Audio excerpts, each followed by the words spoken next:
Hey everyone, today we're going to talk about personal boundaries. I have Pika here. She is a 3-year-old paint mare. She has had some handling, but I don't know what she knows necessarily and doesn't about what we're about to teach today. So we're going to find out. Now, personal boundaries are very important. Imagine a highway where there's no lines and the cars just don't have a clear picture of where they should be in relation to each other, right? So it's important to be able to know how far and how close we can get to each other. Now, in a herd, horses have established these personal boundaries with each other on an individual basis.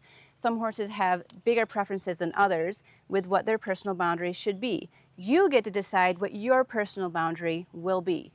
Now, a good rule of thumb is as far as your arm can reach. Some people don't mind their horses close, but it's a bigger chance you'll get your toes stepped on. Some people are a little bit strict and really want their horses to stay far away, but in my opinion, they lack on the relationship. So having a good personal boundary does not mean a horse that is never in your space. It simply means it's easy to get them out when you enforce your boundary. Okay, so keep that in mind. We can bring in a horse that is sweet and has a soft eye, but if they are giving us any sort of concern, we do need to be able to easily keep them out of our personal boundary. Pika loves people, okay? So she's inside of my personal boundary. As far as if I can reach out and touch her, she is too close. Step 1. Establish how far your personal boundary is. This is usually about how far you can reach. Make sure to give them enough rope so they can get out of your personal boundary, and practice using the tail of the rope before you use it with your horse. Step 1. I'm going to give her a good 4 or 5 feet of lead so she can move out of this space and I still have the rope in my hand. Now I'm going to gather the rope in my right hand, and in my left, or you can switch these, I'm going to have the tail of the rope, okay? What I want you to do is practice swinging this rope in a circle like a windmill, or back and forth like this, okay? Sometimes I'll slap the ground to make some noise, okay? Sometimes you can swirl it enough where it makes some noise on its own, but be sure you practice this before you try it with your horse. I just want to show you an example. So that is step 1. Know how far your boundary is, be able to handle this rope. Step 2. Be sure to keep your feet still. Your horse should move away from you, not the other way around. Be sure to only put energy into your personal boundary if your horse has come inside of it. No other time should you be doing that. Keep that energy up until the horse leaves the boundary and immediately stop. Now step 2, if your horse is in your space, I want you to start bringing this rope in a circle, making some motion with your arms, and this can increase to the point of you do jumping jacks, and you can do a dance. Whatever it takes to get the horse out of your space. And you can see I did this slowly. I did a little bit at a time, starting out with small energy and gradually getting to large energy. Always have that progression so that it takes very little energy eventually to ask your horse to move, and you don't have to go to that extreme. Now, if she's pretty close to me, I'm going to use some visual pressure here. I can let this get bigger and bigger and do jumping jacks and start energizing until she moves out of the space, okay? That was super.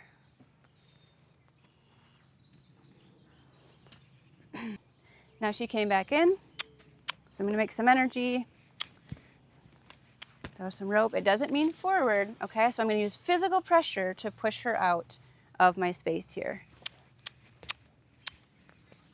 Good, that's nice.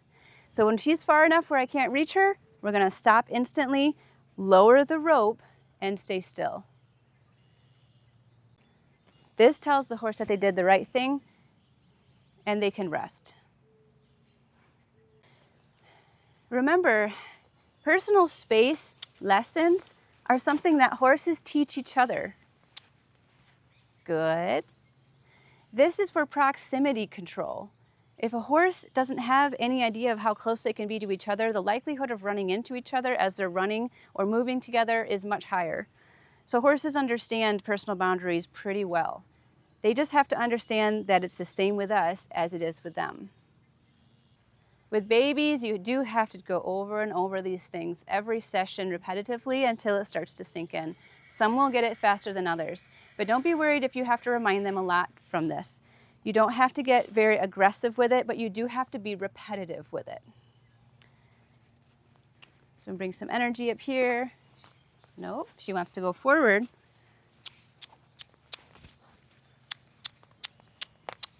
That's it. We want to go back. Good. You can see instantly I lowered the rope, sat back, and released that pressure. I know. That's a good lesson, isn't it? Yeah. You are now going to try this at a walk. So try the same exercise, but walk in a straight line with your horse, stopping as needed to remind them to stay out of your personal boundary. As you are walking, you can use the rope in the same way to ask them to stay out of your boundary, and be sure to give them enough rope to do so.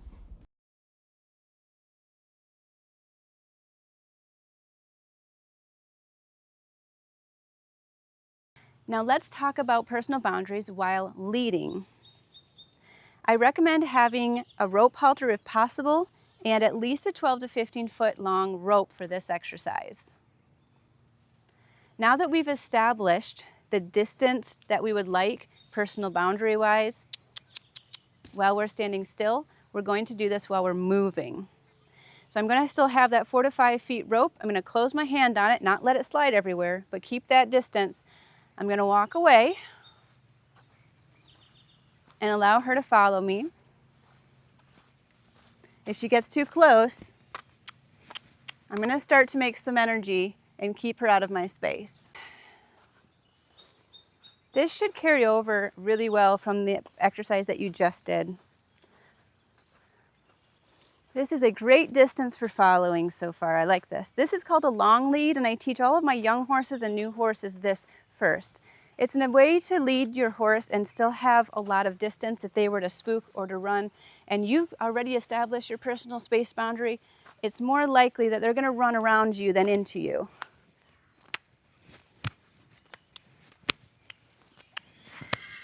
There we go. Now for her particularly, I'm looking for the backup because she has a tendency to go forward when I'm establishing a personal boundary instead of backing out of the space. So that's pretty good. Nice job.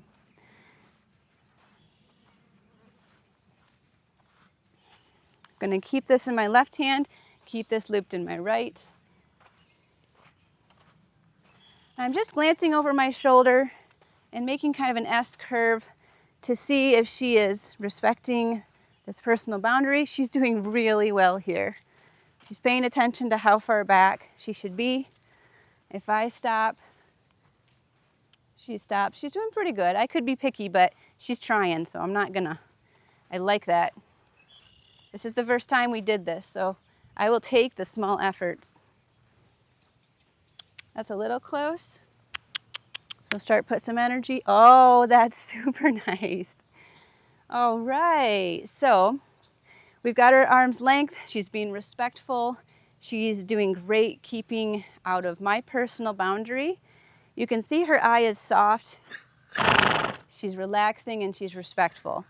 So that's a good time to invite your horse into your personal boundary again. And you do this by taking a step back, bringing your hand down the rope and gently pulling.